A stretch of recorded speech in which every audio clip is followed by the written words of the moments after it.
My mother left me on a gurney in a fluorescent hallway while the nurses tried to find a bed. She said she was going for coffee. She packed a single suitcase and drove away that night before they wheeled me into the operating room. When my father finally found the hospital billing office 3 days later, his hand shook, not because of the numbers on the statement, but because of the name on the deposit receipt. The check that wiped our balance, $500,000, had come from a place he knew and hated better than anyone else.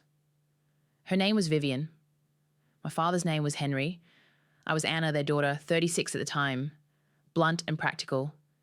The one who had always patched scrapes and made appointments and smooth arguments with a tea towel. For years, Vivian had been the person who kept the accounts, the credit cards, the calendar. She answered every question with an exacting calm. She paid the lawn guy. She called the dentist. She filed our taxes. Henry used to call her the operating system of the family with a half smile because he liked to joke about computers. He liked to joke when everything else was going well. On a Tuesday in late October, I woke up in ICU and understood the half of the sentence they had left on my pillow.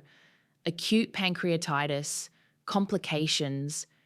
We had to remove a section of the pancreas. My mother was not in the room. My father had slept in the chair and gone home to shower. He came back with coffee and the hospital's plastic spoon that comes with the soup. He would not let the spoon rest on my chest. He held my hand like an anchor. He said he had called Vivian. She had been running errands, she said. She'd be right back. She didn't come back. She called once. A short voice message that meant to be comforting and instead felt like a cold wind. You focus on healing, sweetheart. We'll handle things here. Henry's been at the desk. Don't worry. Then she left town. She told Henry later that she needed a break, that the old house in the county made her feel trapped, that a woman she had met in a book club in Florida had offered to come pick her up. The book club, I learned later, had a name that ended in realty. I was dependent in the obvious ways. I had no emergency savings that year.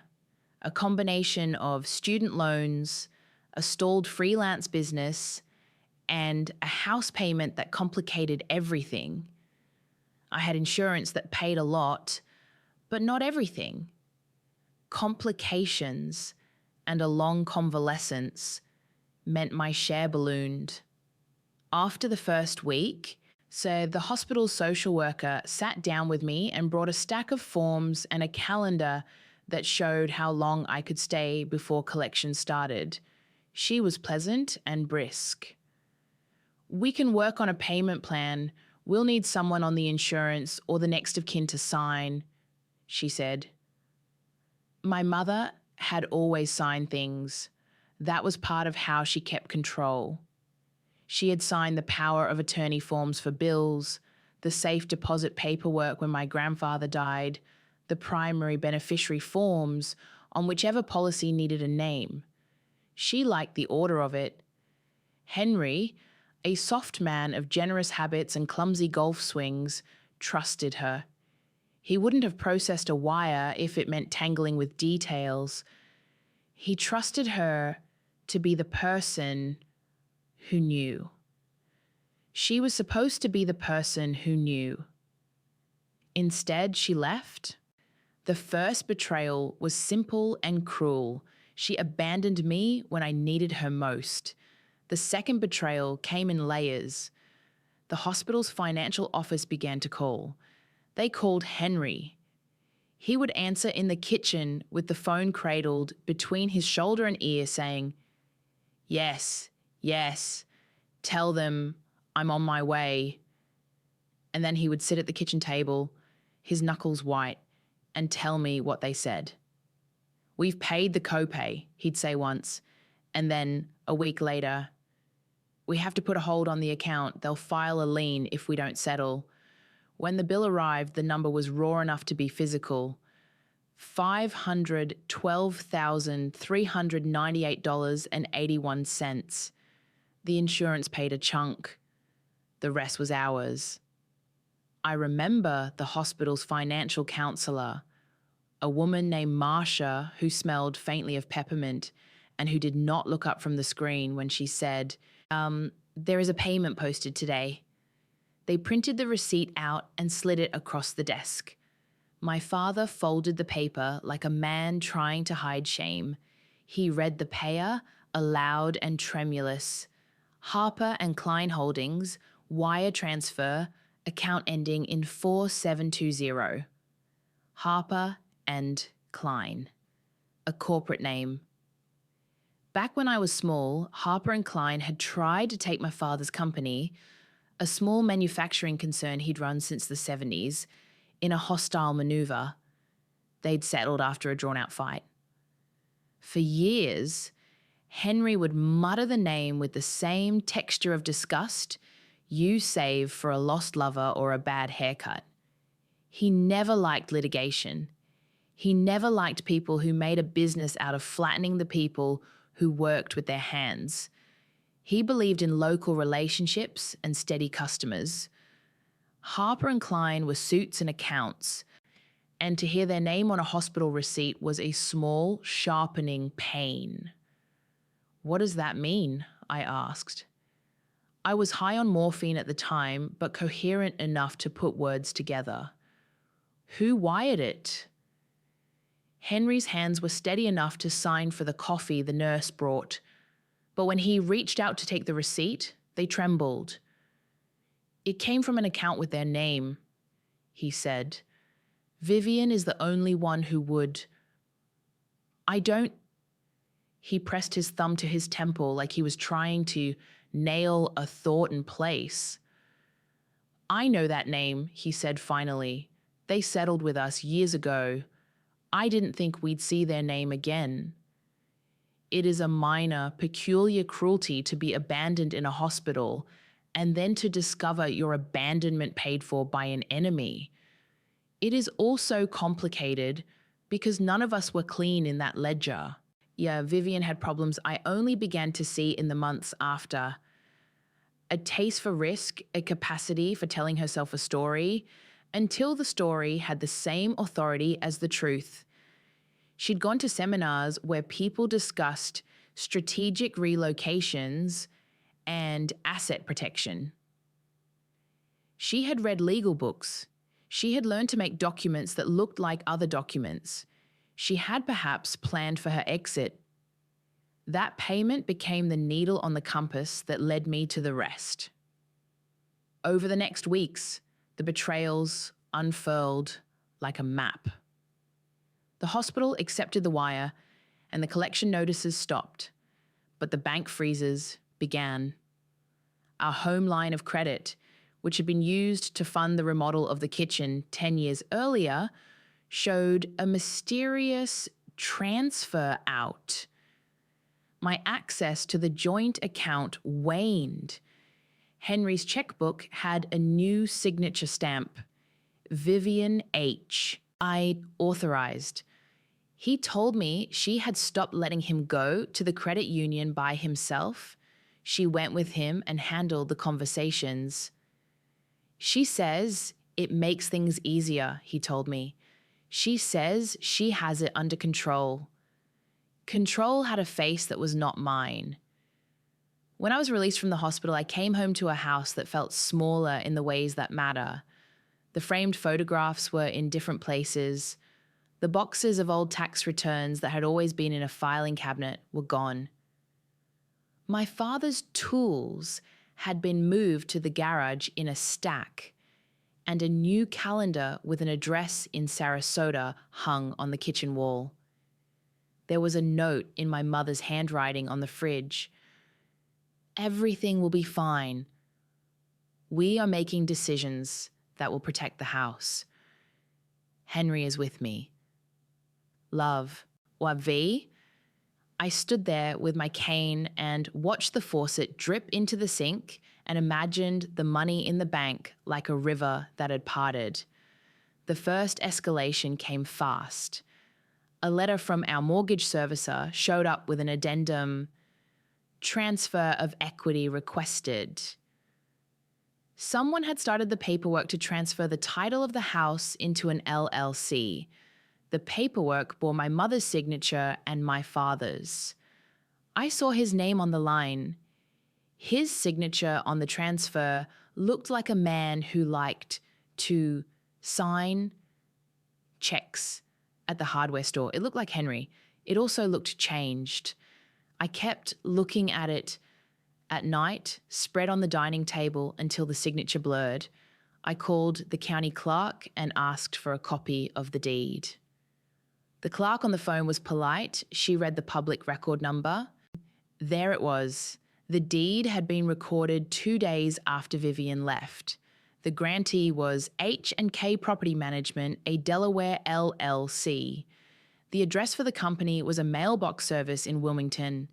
I could not sleep. I could not name the shape of my fear. I could only make a list. Hospital payment from Harper & Klein. House deed transferred to an LLC. My mother in Florida. My father unable to say no. My reaction was to call lawyers. My reaction was to try to be practical and to do what I'd always done when faced with a problem I couldn't sleep through. I made a list and I started checking boxes. The first lawyer I called wanted to charge me a retainer up front, which I didn't have. The second offered to meet pro bono if we could demonstrate elder exploitation. Bring all the documents, she said. Bring anything that shows he was pressured or not of sound mind. Gathering the documents felt like stepping into another person's life. In the small room of the attorney's office, we went through bank statements and hospital bills and dated notes. Henry sat in the chair with his hat in his hands. He asked a question once that I could not answer. "Do you think she would do this?" he asked. His voice was small. I thought she was trying to protect us. There were gaslight moments that kept happening. Vivian had always had a reason. I had to set things up for taxes, she told Henry over the phone.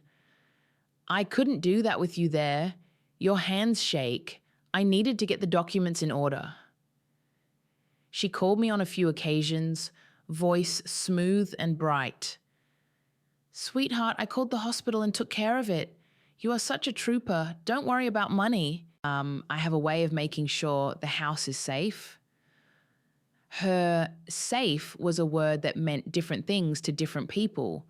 To me, safe meant that I could sit on the porch in the summer and not worry about a bank foreclosure letter.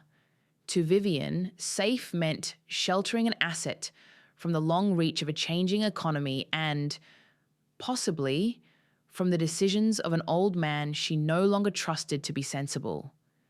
Betrayal piled on betrayal. Vivian began to move pieces in a way that included other people. A woman named Laura, a name Henry spat when he repeated it, turned up at the house with a check for $5,000 for immediate expenses. Laura had been what you might call a fixer, someone who organizes the paperwork of people who don't want to deal with the bank. Laura's demeanor was friendly, with a practiced sympathy. She brought boxes of recipes and a list of things to do in the local area in early spring. When Henry saw the memo on the check, he almost choked. For reconveyance, he read.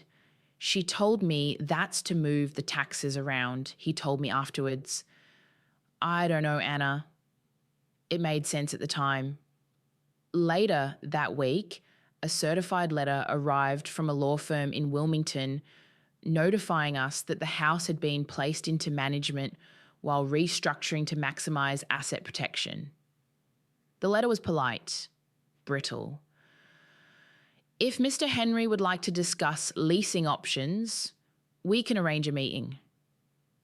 I felt humiliated, not in a loud way, but in the soft, suffocating way of someone whose life has been reorganized without their consent. People we had known for 20 years came to the porch and looked at me with the mix of pity and territorial calculation you see on faces when the local map changes. The neighbor across the street, a woman who had once borrowed sugar and given me a mason jar of peaches, asked quietly if we were all right. I told her yes. I lied. The humiliation had financial teeth. Money that had been earmarked for repairs vanished. The credit union called and mentioned suspicious activity. The hospital, after accepting the $500,000, stopped returning calls about other outstanding expenses, as if the river that had been laid across our problem had changed the course of their attention. My mother, when she called from Florida, was crisp. "I wasn't abandoning you," she'd said. "I was making a decision. When you are the person who signs things, people expect you to make choices. I made a choice." She used the bureaucratic voice as an armor. The situation worsened because of dependency and because I couldn't just step away. Henry was not physically robust. He had hypertension and early signs of memory gaps that my doctor and later a neurologist would point to as small but real. He needed me to do the shopping. He got lost once driving to the pharmacy. He started calling me to ask which light switch went to the garage and which went to the furnace. The people who needed him, his friends, his old work colleagues, called him steady. But he wasn't steady for long. He was exhausted. He would tell me in the middle of folding shirts that he didn't like how Vivian had been spending their money. Then he would stop and laugh thinly and say, "She's always been the one to sign." Low moments accumulated like unpaid invoices. There were nights I sat at the kitchen table with the deeds spread out and the quiet of the house growing like an animal. I would open drawers where my mother's pens used to live and find only a post-it with a phone number I didn't recognize.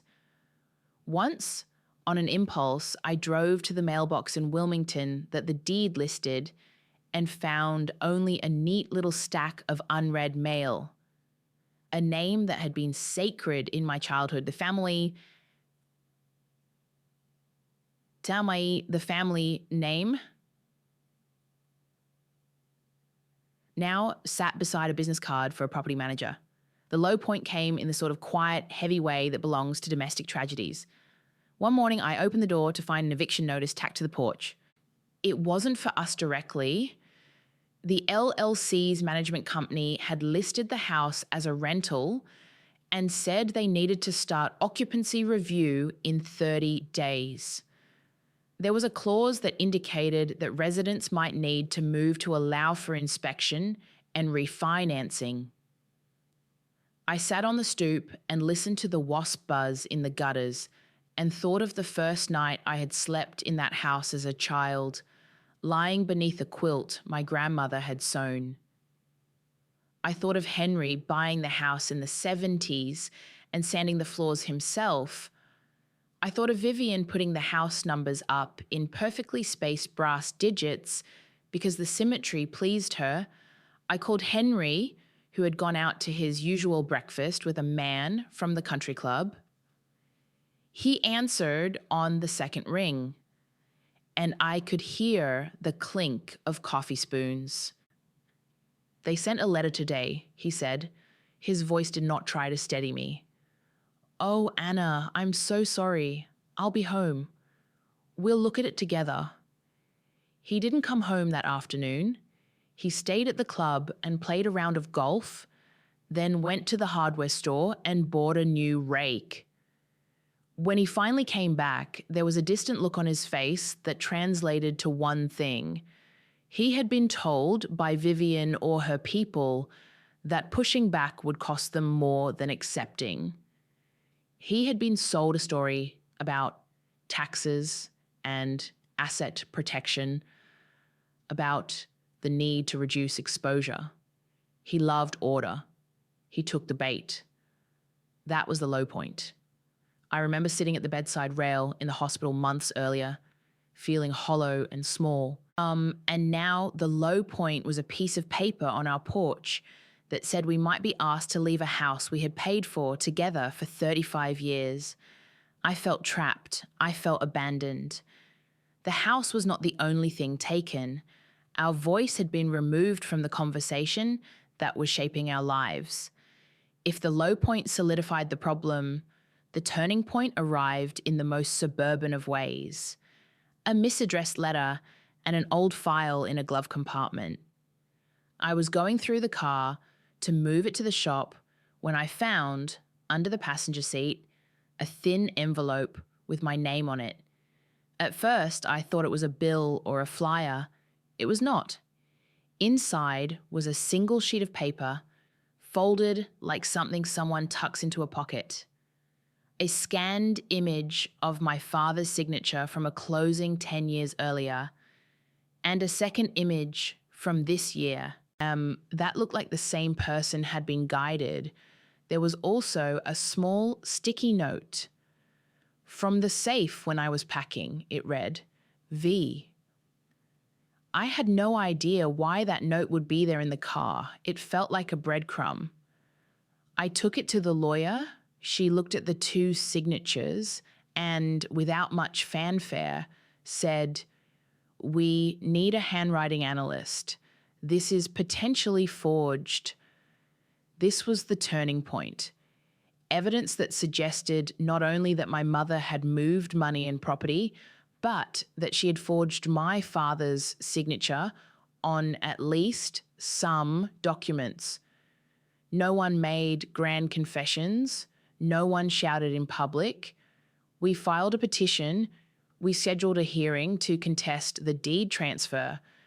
We got a court-appointed handwriting analyst, and the analyst came back with a report that said the later signature bore several anomalies consistent with a guided hand, different pressure, slight changes in the slant, and strokes that implied a traced movement. A hearing was set. Until that day, everything had been acted upon in whispers and in the quiet exchanges of lawyers moving papers in distant offices. On the day of the hearing, Henry's hands shook but differently, not from shock, but from age and tiredness and the effort of sitting up for the judge. Vivian did not appear. We found out later she had been in Florida with Laura, drinking early morning coffee and telling new acquaintances she had taken steps to secure her future. In court, our lawyer argued the handwriting expert's report and the sequence of transfers. The defense argued that my father had signed willingly, that he had been satisfied with the arrangement and that the company was there to protect assets. The judge asked pointed questions about notarizations and the presence of a notary in the room at the time of the signatures. One piece of paper changed the trajectory. A scanned closing statement showing that the notary who had been present the day the deed transferred had notarized the document in a different city that same day. It was a clerical mismatch that pointed toward a chain of events inconsistent with a casual voluntary signature. There was no cinematic reveal, no dramatic confession. Instead, the judge issued an injunction that froze the transfer of title and ordered an expedited review of the documents. It was a small victory, but it shifted the power. Vivian's maneuver had been aggressive and, in places, sloppy. She had moved faster than careful legal counsel might have advised. She had assumed the friction of the family would be negotiation, not litigation. She had not anticipated that someone would find a photocopy in a glove compartment. The consequence of that turn was immediate and mundane. The LLC could not complete its takeover. The eviction notice was rescinded temporarily. The bank's suspicious activity tag remained but was less urgent. My father breathed easier in small increments. He began to wake up in the mornings with the faintest of purpose and returning to the small routines, making coffee, clearing the mail. He began to ask to look at the old photo albums. He began to call my name with more frequency. I stopped sleeping at the hospital and started sleeping on the couch in the living room. But consequences are not tidy. They do not restore time or erase the quiet months when everything shifted. Vivian retaliated in ways she could. She called Henry and said she would not return. She filed for separation, citing incompatibility and irreconcilable differences. Her lawyers positioned her as an independent actor who had been protecting her assets in the face of incipient medical bills and potential tax liabilities. She painted herself as the practical one, the steward of the family's future. People we knew found reasons to take sides.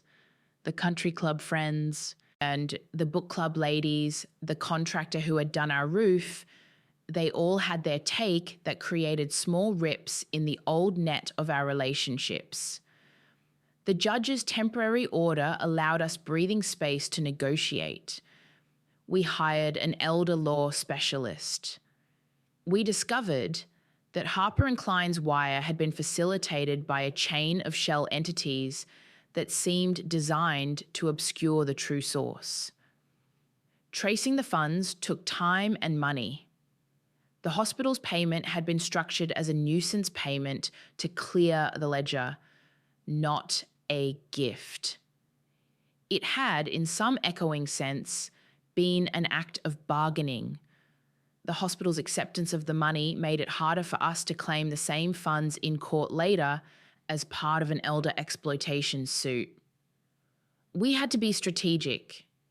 We fought over documents and signatures and the right to be heard. The payoff of those legal skirmishes was not dramatic, but it was real. We secured an order to reverse certain transfers on the grounds of undue influence and possible forgery. We recovered some funds through a court-approved mediation with the management company. They agreed to reconvey the house in exchange for a cash settlement and a quiet clause that returned title without an ugly headline. Henry and I sat in a mediator's room and kept our hands folded. I remember the mediating attorney sliding a document toward us like a truce, and the sunlight off the table looked the color of a clean bill. Vivian did not come to the final conference.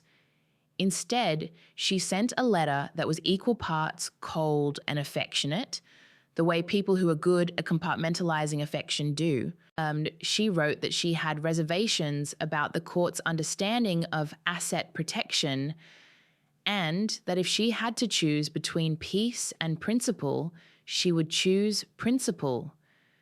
She signed the letter with her name and a flourish. After the legal dust settled, the house was ours again, though not untouched. We had lost money to legal fees that ate away at savings. There was a lien to pay and a new sense of caution in the neighborhood. The contractor we hired to fix the kitchen countertops recommended that we think of the house as if we owned it cleanly now, and we laughed at that phrase because none of it felt clean. People asked me if I forgave my mother. What they wanted was an emotional rest stop, a line they could stand on and say, yes, it's over. Forgiveness was not a neat box. There was only negotiation and then quiet. In the months after the settlement, my father and I settled into a different rhythm. He walked with me to the mailbox. He learned how to set up automatic bill payments, and he asked me to never call the credit union without him present. He took piano lessons again because his hands missed the melody. He asked to keep a key to the garage because it makes me feel like a person who can still fix things. He apologized once in a small private way for not seeing the pattern sooner. I did not tell him that he had been complicit in part out of trust. I did not tell him that the cost of that trust had been humiliation. Vivian did not come back to the house with a new suitcase and an apology. She called some months later and asked if she could visit to see how things were. I let the call go to voicemail. In the end, she stayed in Florida. She sent occasional notes and gift cards with a line that began, "Thinking of you." The gifts were a mixture of practicality and distance, a smartwatch that kept track of steps, a certificate for a massage, a check for $1,000 for expenses on the memo line. They were gestures the size of Band-Aids. Henry's hands were steadier now, not because the threat had vanished, but because we had rewritten the rules. The power had shifted in the sense that I was now part of the decisions. I took on fiduciary responsibility with the hesitance of someone entering a job they had not applied for. I learned the language of trusts. I learned to read closing documents. I learned to call a lawyer before I signed. The consequences were not the cinematic destruction people expect in stories of betrayal. There was no banishment and no grand revenge. Instead, there was a realistic accounting. We got to keep our house after a fight that cost comfort. We lost time and money and a mother who had been a central actor in our lives. We gained a cautious autonomy and an awareness of the brittle places inside family systems. Months later, at a small backyard party to celebrate the repaired porch, Henry insisted with his good sense that we hold a gathering because neighbours should see the porch. I watched him hand cups of lemonade to people who had been kind through all of it. He stood in his khaki shorts and a shirt with the sleeves rolled up. He had laughed in that light, the laugh that makes small promises. We'll work through this. When someone complimented the new stonework, he smiled and said, "My daughter picked out the contractor. She did good work." His pride was a quiet thing. His hands moved with the certitude of someone who had taken back a small piece of his life. There is a closure to some part of the story. The legal papers sit in a drawer, the house is back in our names, and the hospital's ledger has our name again, not Harper and Klein's, but the emotional ledger is more complicated. The betrayal lingers in small ways. At holidays, there is a vacancy at the table where Vivian's laugh used to go. When she calls, I answer once in a while and talk about the weather and the mundane things. I have learned to carry the quiet facts about her in a pocket, to take them out only when needed. I also learned that power can shift slowly and in many directions. There are no fireworks, there are only documents, a handwriting analyst's report, a judge's injunction, and the hard, ordinary work of putting a life back together. People who hurt you are often still human, which complicates the possibility of simple retribution. Vivian hurt me. Yes, she hurt Henry. She also seemed for a while to be trying, in her own terms, to make a plan that made sense to her. That doesn't make it right, it makes it human. I tell you all of this not to dramatize the wound, but to show the small arithmetic of consequence. A wire in a hospital ledger leads to a deed in a county office, which leads to subpoenas and a handwriting expert, which leads to a judge's order and a reconveyance. The chain is stubbornly real and the endpoints are domestic. The porch we sat on that summer, the neighbor's cat rubbing against my leg, the scent of coffee in the kitchen. If you are still reading, I will say this one practical thing. Keep copies of your own signatures. Keep a list of who has power of attorney. Know where your papers are. If you have elderly parents, insist on being included in conversations about their finances. Those are not moral judgments as much as survival skills. I do not imagine my mother and I will ever be in the comfortable rhythm we once were. She is distant, and we have both made choices that created that distance. The house is quieter now in a way that is both painful and necessary. Henry likes to sit in the evening with a book and a cup of tea. He watches the news less. He sometimes asks me if I'm sleeping well, and then he offers to make a pot of coffee because you always like the first cup. I accept. It is small. It is calm. If you like this story, please leave a like. If you'd like to hear more stories like this, consider subscribing. What would you have done in my place? Would you have fought or tried to negotiate? I'd love to read your thoughts in the comments.